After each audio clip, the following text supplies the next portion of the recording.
மக்கள் தொகை அதிகமாக இருக்கக்கூடிய உத்தரப்பிரதேசத்தை விட தமிழ்நாட்டுக்கு தான் நாங்க நிதி அதிகமாக தந்திருக்கிறோம் என்று ஒரு தவறான செய்தியை, ஒரு பொய் செய்தியை ஒரு அமைச்சர், அங்கே இருக்கக்கூடிய ஸ்டேட் மினிஸ்டர் அங்கே பதிவு செய்கிறார். தமிழ்நாட்டுக்கு 10,000 கோடி கொடுத்திருக்காங்கன்னா உத்தரப்பிரதேசத்துக்கு 11,000 கோடிக்கு மேல நிதியாக அவர்கள் வழங்கி இருக்கிறார்கள். மோடி ஆட்சிக்கு வந்த பிறகு இதற்கு பணம் ஒதுக்குறது கூட குறைந்து கொண்டு வரக்கூடிய ஒரு நிலை. நம்ம பிள்ளைகளுக்கு வர வேண்டிய படிப்பதற்கான கல்விக்கான நிதியை நீ 3 மொழி படிச்சாதான் நான் கொடுப்பேன்னு சொல்லி கிட்டத்தட்ட 2,000 கோடி ரூபாய்க்கு மேல் அங்கே பிடித்து வைத்துக் கொண்டு நம்மை மிரட்டி கொண்டிருக்கக்கூடிய ஆட்சிதான் ஒன்றியத்திலே இருக்கக்கூடிய பிஜேபி. நல்லவர்கள் போல் தமிழகர்கள் மீது, தமிழ்நாட்டு மீது அக்கறை இருக்கக்கூடியவர்கள் போல் வேடம் இட்டுக் கொண்டு வருகிறார்கள். இனிமேல் பொறுத்தது போதும், நாம் போராடுவோம், களமிறங்கி போராடுவோம், நமக்கு நியாயம் கிடைக்கும் வரை என்று நம்முடைய முதலமைச்சர் அவர்கள் அறிவித்திருக்கிறார்கள். இந்த 4,000 கோடி வரவில்லை என்றால் நாடாளுமன்றத்திலும் இங்கே மக்கள் மன்றத்திலும் தொடர்ந்து திராவிட முன்னேற்ற கழகம் போராடும். நமக்கு வரவேண்டிய நிதி வந்து சேரும் வரை நம்முடைய முதலமைச்சர் அவர்கள் நமக்காக தொடர்ந்து போராடுவார்கள். அவருடைய அன்பு தலைவர் கலைஞரின் உயிரினும் மேலான அன்பு உடன்பிறப்புகளே, உங்கள் அத்தனை பேருக்கும் என்னுடைய வணக்கத்தை தெரிவித்துக் கொள்கிறேன். நம்முடைய முதலமைச்சர் அண்ணன் தளபதி அவர்கள் தொடர்ந்து தமிழ்நாட்டிலே இருக்கக்கூடிய கிராமப்புறங்களிலே இருக்கக்கூடிய மக்களுக்கு நியாயம் வழங்கப்பட வேண்டும். 100 நாள் வேலை திட்டத்தின் வழியாக அவர்களுக்கு வரவேண்டிய ஊதியம், சம்பளம் சரியாக வருவதில்லை. அந்த பணத்தை எங்களுக்கு நீங்கள் வழங்க வேண்டும் என்று தொடர்ந்து பிரதமர் அவர்களுக்கு கடிதம் எழுதி கொண்டிருக்கிறார்கள். சென்ற மாதம் கூட தமிழ்நாட்டுடைய நிதியமைச்சர் அவர்களும் நானும் நேரிலே சென்று ஒன்றியத்திலே இருக்கக்கூடிய நிதியமைச்சரை சந்தித்து இதற்காக கோரிக்கை வைத்தோம். அதே நேரத்திலே அங்கே இருக்கக்கூடிய விவசாயத்துறை அமைச்சர் அவர்களையும் சந்தித்து எங்களுக்கு பல மாதங்களாக இந்த தொகை வரவில்லை, சம்பளம் தர முடியவில்லை, பெண்களும் ஆண்களும் உழைத்து விட்டு அந்த உழைப்பிற்கான ஊதியம் வராமல் காத்து கிடக்கிறார்கள் என்று தெரிவித்த போது, இன்னும் சில வாரங்களிலே அந்த பணத்தை கொடுத்து விடுவோம் என்று சொல்லி இன்னும் நாம் காத்து கொண்டிருக்கக்கூடிய நிலையிலே நம்மை வைத்திருக்கிறார்கள்.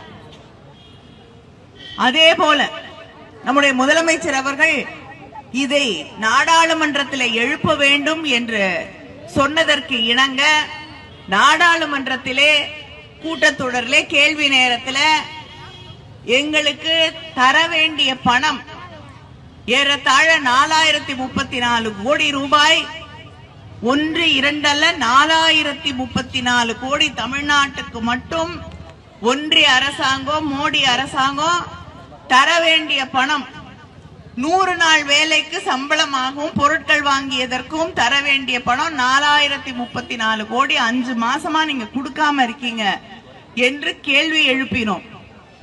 அதற்கு சரியான பதில் இல்லை. அதனால நான் நாடாளுமன்றத்திற்குள்ளேயே திராவிட முன்னேற்ற கழகம் போராட்டத்தில் இறங்கியது. நாம் போராட்டத்தில் இறங்கிய பிறகு எதிர்க்கட்சிகள் அத்தனை பேரும் நம்மோடு போராடினார்கள். அவை ஒத்தி வைக்கப்பட்டது. அவை ஒத்தி வைக்கப்பட்ட போது அமைச்சர் எங்களை சந்தித்து தயவு செய்து அவையை நடத்துங்கள், அனுமதிக்க வேண்டும், நிச்சயமாக ஏப்ரல் முதல் வாரத்திலே முதலமைச்சரிடம் சொல்லுங்கள், உங்களுடைய பணம் வந்துவிடும் என்று உறுதியளித்தார்கள். ஆனால் அந்த உறுதியை எந்த அளவிற்கு நாம் நம்ப முடியும் என்று தெரியவில்லை. காரணம், அவர்கள் ஒவ்வொரு முறையும் இப்படித்தான் வாக்களிக்கிறார்கள், ஆனால் பணம் வந்து சேருவதில்லை. அதனால்தான் மக்களோடு சேர்ந்து போராட வேண்டும், மக்களுக்கான நியாயத்திற்காக அவர்களோடு நின்று போராட வேண்டும் என்று இந்த போராட்ட களத்திற்கு அமைச்சர்களை, எம்பிக்களை நம்முடைய முதலமைச்சர் அவர்கள் அனுப்பி வைத்திருக்கிறார்கள். நாடாளுமன்றத்தில் கேள்வி நேரத்தில் கேட்கும் போது அங்கே இருக்கக்கூடிய ஒன்றிய அமைச்சர் ஒருவர் சொல்கிறார், உத்தரப்பிரதேசத்தை விட மக்கள் தொகை அதிகமாக இருக்கக்கூடிய உத்தரப்பிரதேசத்தை விட தமிழ்நாட்டுக்கு தான் நாங்க நிதி அதிகமாக தந்திருக்கிறோம் என்று ஒரு தவறான செய்தியை, ஒரு பொய் செய்தியை ஒரு அமைச்சர், அங்கே இருக்கக்கூடிய ஸ்டேட் மினிஸ்டர் அங்கே பதிவு செய்கிறார். உண்மையில பார்த்தோம்னா தமிழ்நாட்டுக்கு 10,000 கோடி கொடுத்திருக்காங்கன்னா உத்தரப்பிரதேசத்துக்கு 11,000 கோடிக்கு மேல நிதியாக அவர்கள் வழங்கி இருக்கிறார்கள். தமிழ்நாட்டில் மக்களுக்கு இந்த 100 நாள் வேலை திட்டத்தின் வழியாக காங்கிரஸ் ஆட்சி காலத்திலே நாம் கூட்டணி இருந்த அந்த ஆட்சி காலத்திலே கொண்டு வரப்பட்ட திட்டம் இந்த 100 நாள். சாதாரண சாமானிய மக்களுக்கு, கிராமப்புறங்களில் இருக்கக்கூடிய மக்களுக்கு 100 நாளாவது வேலை கிடைக்க வேண்டும், அதை உறுதி செய்ய வேண்டும் என்பதற்காக கொண்டு வரப்பட்ட திட்டம். ஆனால் மோடி ஆட்சிக்கு வந்த பிறகு இதற்கு பணம் ஒதுக்குறது கூட குறைந்து கொண்டு வரக்கூடிய ஒரு நிலை.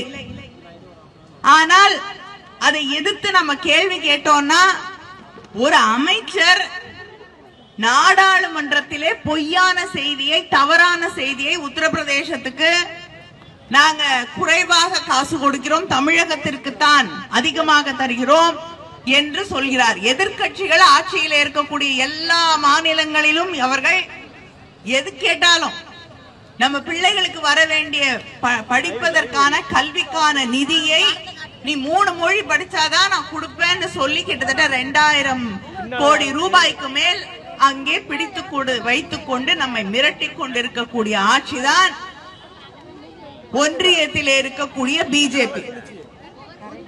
இங்க நல்லவர்கள் போல் தமிழகர்கள் மீது, தமிழ்நாட்டு மீது அக்கறை இருக்கக்கூடியவர்கள் போல் வேடம் இட்டு கொண்டு வருகிறார்கள். நம்ம பிள்ளைங்க படிக்கிறதுக்கு வர வேண்டிய நிதியை கொடுக்கறது இல்ல. நம்ம உழைச்சிருக்கோம், உழைத்திருக்கக்கூடிய இந்த சகோதரிகளுக்கும் சகோதரர்களுக்கும் வர வேண்டிய பணம், சம்பள பணம், அதை தருவதற்கு மோடி ஆட்சிக்கு, பிஜேபி ஆட்சிக்கு மனது வரவில்லை. இங்க இருக்க இவ்வளவு சகோதரிகள் இருக்கீங்க, நீங்க தான் வீட்டு வரவு செலவு கணக்கு பாக்குறீங்க இல்லையா? நான் உங்களை ஒண்ணு கேக்குறேன், ஒரு மாசம் நீங்க ஒரு செலவு வருது உங்களுக்கு இல்லையா? ஒரு ஏதாவது ஒரு மருத்துவ செலவோ வேற ஏதாவது ஒரு செலவோ, அது மாசம் மாசம் வரக்கூடிய செலவுன்னு உங்களுக்கு தெரியும். புதுசா வரக்கூடிய செலவுக்கு நீங்க இந்த மாசம் 500 ரூபாய் ஒதுக்கி வைக்கிறீங்க, ஆனா உண்மையிலேயே 750 ரூபாய் செலவாயிருது. அப்ப அடுத்த மாசம் என்ன செய்வீங்க? முதல்லயே 750 ரூபாய் எடுத்து வச்சிருவீங்களா இல்லையா? அதுக்கப்புறம் தேவைன்னா இன்னும் சேர்த்து கொடுப்பீங்க, இல்லைன்னா 750 ரூபாய் போதும்னா அதை வைப்பீங்க. ஆனா அம்மையார் நிர்மலா சீதாராமன் அவர்கள் ஒன்றியத்துல இருக்கக்கூடிய நிதி அமைச்சர் அவங்க என்ன பண்றாங்கன்னா, 2024-25க்கு இந்த 100 நாள் திட்டத்துக்கு பட்ஜெட் போட்டாங்க. பட்ஜெட்ல என்ன பண்ணணும், எவ்வளவு தேவையோ அதை புரிந்து கொண்டு அதுக்கு பணம் ஒதுக்கணும். 86,000 கோடி அதுக்கு ஒதுக்குறாங்க. நாங்க கேட்டோம், இவ்வளவு குறைவா ஒதுக்கிருக்கீங்களே, எப்படி போதும்? இல்ல இல்ல, இது தேவை இருந்தால் நாங்கள் அதிகரித்து தரக்கூடிய ஒன்று என்று. அப்ப துண்டு விழுது பட்ஜெட்ல. எவ்வளோ? கிட்டத்தட்ட 10,000 கோடி அதுல துண்டு விழுது. 9,754 கோடி அதுல துண்டு விழுது. இந்த வருஷம் துண்டு விழுந்தது இல்ல, அந்த 10,000 கோடியை சேர்த்து இல்ல போடணும் பட்ஜெட். இந்த வருஷம் என்ன பட்ஜெட் போட்டிருக்காங்க? அதே 86,000 கோடி. இந்த லட்சணத்துலதான் ஒன்றிய அரசாங்கம், மோடியோட அரசாங்கம் பட்ஜெட் போட்டுக்கிட்டு இருக்கு. அப்ப துண்டு விழாம என்ன நடக்கும்? சம்பளம் கொடுக்கிறதுக்கு வழி இல்லை. 5 மாதங்களாக போராடி கொண்டிருக்கிறோம். பல முறை அங்க இருக்கக்கூடிய அமைச்சர்களை சந்தித்து எங்களுக்கு தர வேண்டிய நிதியை வழங்க வேண்டும் என்று கேட்டுக்கொண்டிருக்கிறோம். தமிழ்நாட்டின் முதலமைச்சர் அண்ணன் தளபதி அவர்கள் தொடர்ந்து கடிதம் எழுதுகிறார்கள். ஒவ்வொரு முறையும் பிரதமரை சந்திக்கக்கூடிய நேரத்திலே இந்த கோரிக்கையை வைக்கிறார்கள். ஆனால் இனிமேல் பொறுத்தது போதும், நாம் போராடுவோம், களமிறங்கி போராடுவோம், நமக்கு நியாயம் கிடைக்கும் வரை என்று நம்முடைய முதலமைச்சர் அவர்கள் அறிவித்திருக்கிறார்கள். அதனால் இந்த 4000 கோடி வரவில்லை என்றால் நாடாளுமன்றத்திலும் இங்கே மக்கள் மன்றத்திலும் தொடர்ந்து திராவிட முன்னேற்ற கழகம் போராடும். நமக்கு வரவேண்டிய நிதி வந்து சேரும் வரை நம்முடைய முதலமைச்சர் அவர்கள் நமக்காக தொடர்ந்து போராடுவார்கள். அவர் வழியிலே நின்று நம்முடைய உரிமைகளுக்காக, நமக்கு வந்து சேர வேண்டிய நியாயமான நிதிக்காக, நம்முடைய உழைப்பிற்கு வர வேண்டிய சம்பளத்திற்காக திராவிட முன்னேற்ற கழகம் என்றென்றும் உங்களோடு நின்று போராடும் போராடும் போராடும். நன்றி, வணக்கம்.